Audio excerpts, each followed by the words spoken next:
Hi everyone, I'm Vixey and welcome back to my art channel. Today I'm going to be continuing with painting my cat here, and although the topic is going to be on the color pink, we are going to be using a fair bit of white because I'm going to start building up the base of his fur.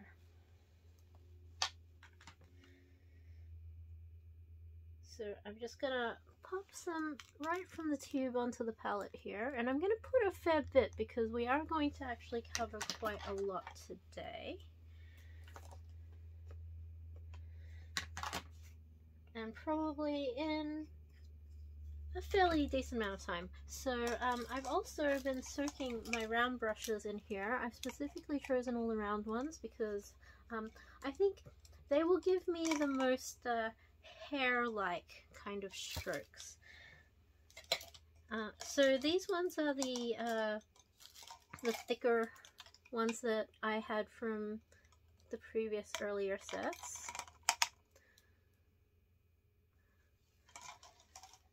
But I do have already an unboxing, yay! I do have some new ones, which are like the super fine tip ones, because I did anticipate that I will be going in and really putting a lot of these really fine hairs to try to make this as realistic as possible. So, have those there as well. Just pop those aside. Actually remember the timer this time. Okay, we'll also be using, we probably won't be using the iridescence, but we will be using some of the creams. So I'm going to just leap it right in here. Now, yes, so one of the topics is pink, my favorite color. I know blue is a much more popular color. Popular being another P word.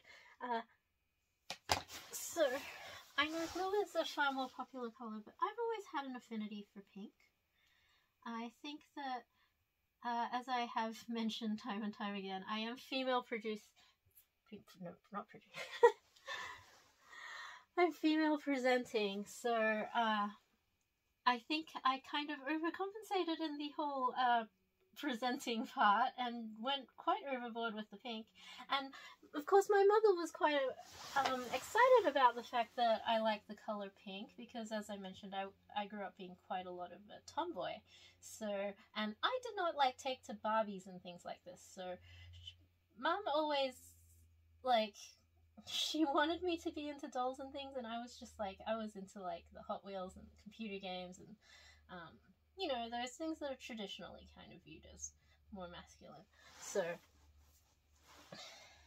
So when Mum was like, oh, you love the color pink, she got super excited, and she indulged me in basically all my things being pink, and it became such a part of my identity. And I mean, I really do, like, just naturally love the color. I think it's a beautiful color. It's, to me, it does have a sense of like love and romanticism, and just I find it a very calming color as well. So it started being part of my identity. I ended up always wearing this bright pink trench coat to university, and so I earned the nickname Pinky. Like, everybody just called me Pinky.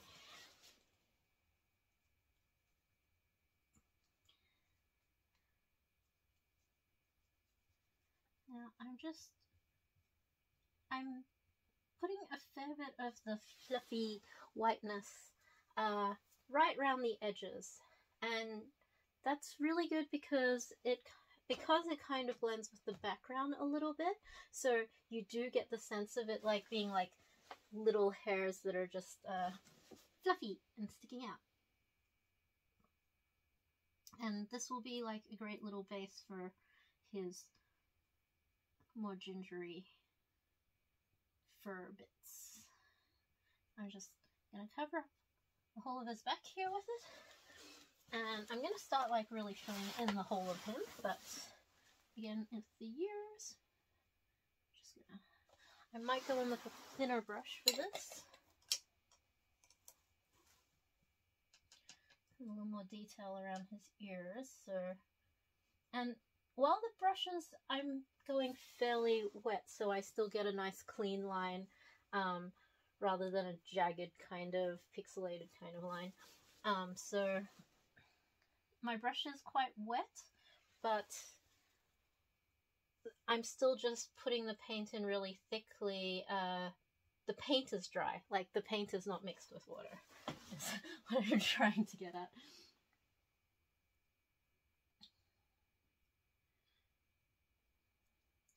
And the second part of the topic is poison. Now, as I may have mentioned in my previous videos, well, I definitely mentioned it in my previous videos, that I am inspired to draw this portrait of my dearly departed cat, who we loved absolutely, and we are so sad that he is gone. And since then, Mum has discovered that his very presence was keeping at bay an infestation of mice. So, again, he was a very good cat. I mean, he was not a violent cat at all. He never exhibited any signs of hunting or violence. He wouldn't harm a fly. Like, literally, he has sat right next to a pigeon and just sat there grinning away and not touching the pigeon while the pigeon was looking at him, just going, "Why are you just looking at me like that?" And he was like, "Well, you know, let's be friends." But him being around seems to have been keeping these mice at bay, and we started noticing, like, just packets of food being, like, ripped open by what looks like rodent teeth marks. So my parents they're out today just looking for some solutions to this, and initially they just kind of went, you know, rat poison, and I was like, whoa, whoa, whoa, whoa, let's not leap to murder, okay? Poison it's quite toxic, and I went and did a little bit of taffy research on Google and discovered that, yeah, rat poison is quite toxic to humans as well. And my family is made out of humans, you know, so I was like, there must be some better ways of dealing with this. So I researched a bit more, because, like, even just inhaling or touching the rat poison can actually affect a human. So if you are having to at any point actually handle rat poison, remember to wear a mask and gloves. Like, try to stay safe, people, you know.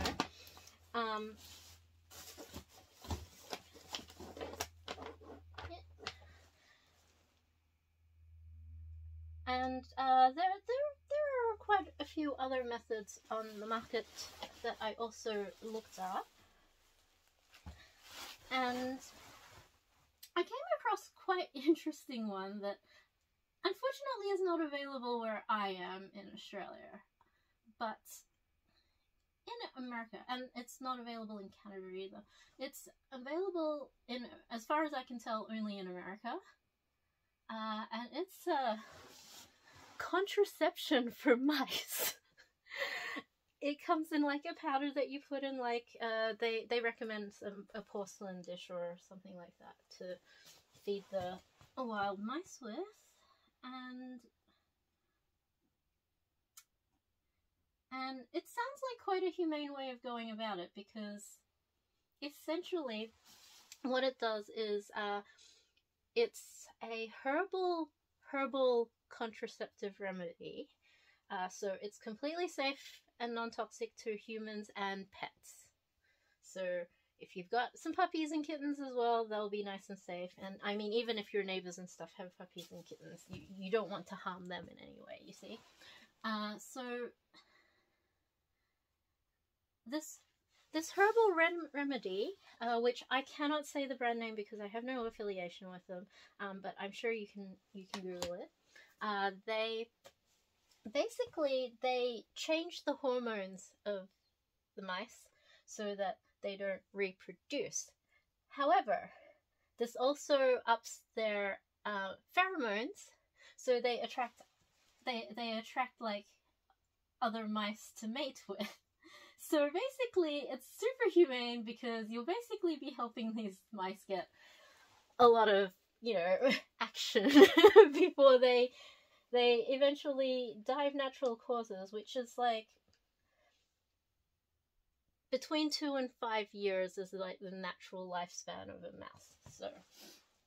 So yeah, and that would be a far more like, I think, more permanent-ish solution, because obviously if the mice are not reproducing anymore, there's like no other generations of mice to worry about, right?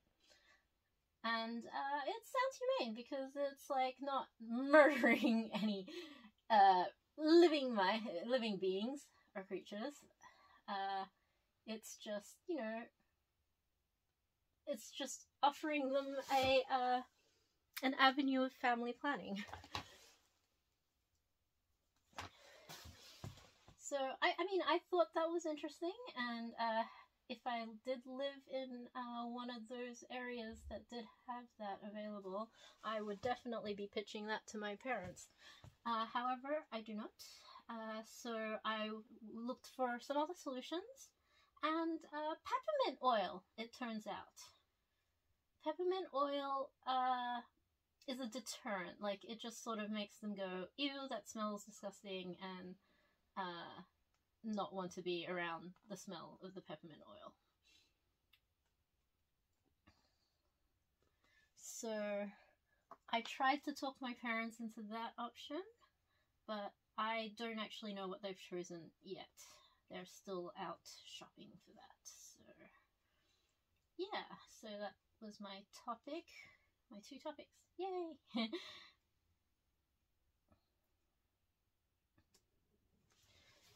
And this lovely outline's coming along nicely.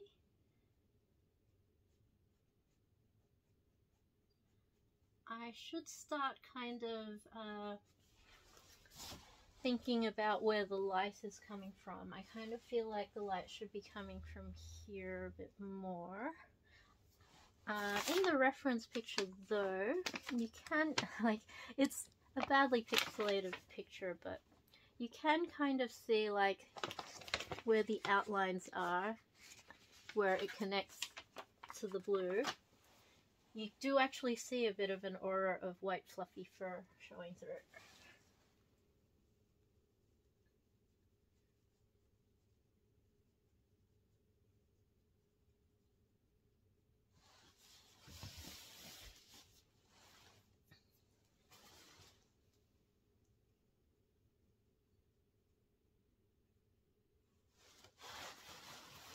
The skin color sort of came up a little more orangey than pinkish, which, as I mentioned earlier, is probably the base coat of the yellow showing through a bit too much. So I clearly did not fully anticipate that, and perhaps should have gone straight away with the skin tones, or put a base of white rather than a base of yellow. It was kind of funny to see him kind of look like the Guess Your Pokemon kind of color scheme and look though. I am quite fond of Pokemon. Particularly Pokemon Go. As somebody that's not very active and outside going, I mean, I am a little bit outgoing. I am introverted. Like, don't get me wrong, I am definitely an INFJ introvert, but I don't dislike being around other people. Like, I'm quite okay at a party. Like, I feel quite comfortable at a party, and I don't talk much, but you know, if people talk to me, I'm actually quite alright with like responding to a conversation. So, and I quite enjoy the parties when I'm at them. Like, I tend to be like, you know, I tend to avoid them because I don't want to go out in the first place, or like if it's to choose between a party and something indoorsy, like sitting at home painting or drawing or playing computer games or whatever, then I will definitely choose the, you know, stay at home activity. But when I am out, I'm actually usually quite happy. Like, and I think that's also why I felt quite good about working as a DJ, because, and that was kind of the, I guess, the vibe is that like being out at parties being another P word, like I'd be kind of in the background or supporting and helping other people, like, you know, have a fairly clean, fun time. And that's kind of how I am, like, at parties in general anyway. Like, I just, like, you know, I'd be around, like, making sure that everyone has enough to eat and has, like, you know, has some music that they like to listen to and are sufficiently entertained and stuff. And I mean, I think that's why when I went to the interview and talked to my boss, she was like, yeah, I think you would be very suitable for this job. You seem to have that kind of personality.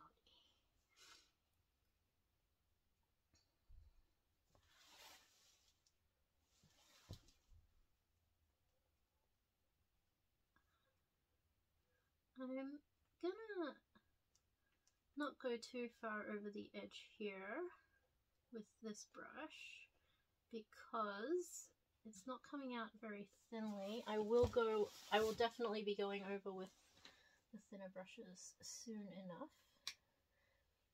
As I have mentioned before in previous episodes, I wipe the excess off on the edge of the palettes, and then I kind of just twist to make sure there's a point, because that point is what will give us those little points of fluffiness that I'm trying to achieve. I didn't get those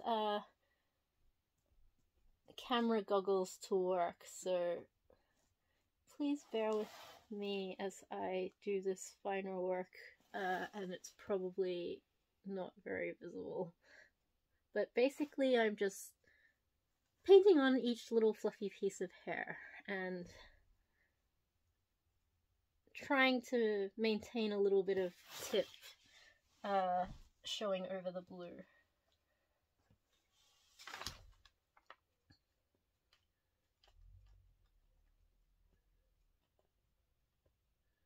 And I'm laying the paint on still fairly thickly though. As I said, it hasn't been watered down at all. And I have one of these like stray hairs happening on the brush, but that's kind of adding to the fluffiness, I think. So I'm not too concerned about that right now.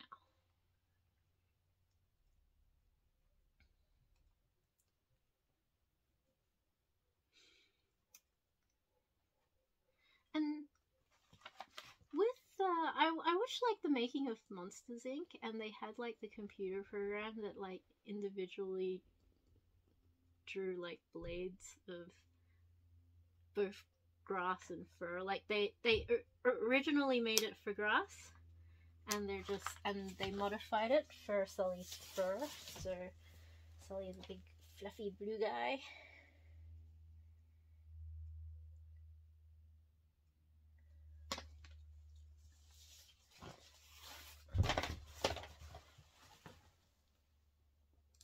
And I'm kind of doing a bit the same thing because I had started doing the grass on the abstract symbolism painting here, and I'm really happy with how this grass turned out. Like, I didn't really plan this, to be honest. I just went with it, and it looks like grass. And all I did was just layer all these little blades, like as if they were sprouting up from the ground. So I basically intend to do a very similar thing with Pavi's fur here. Letter P is also for Pavel, the name of my cat.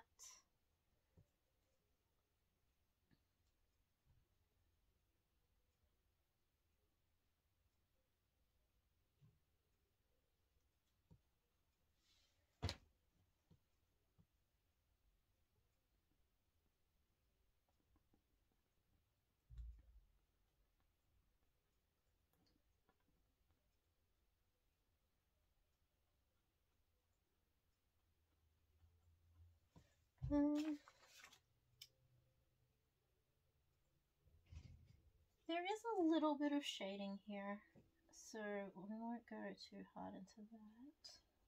I think I hear my folks coming home, so I'll be able to ask them about the outcomes.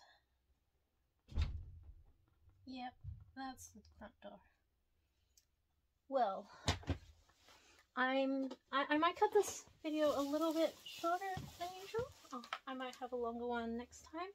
And I'm basically just going to continue filling in this entire area with a white base coat.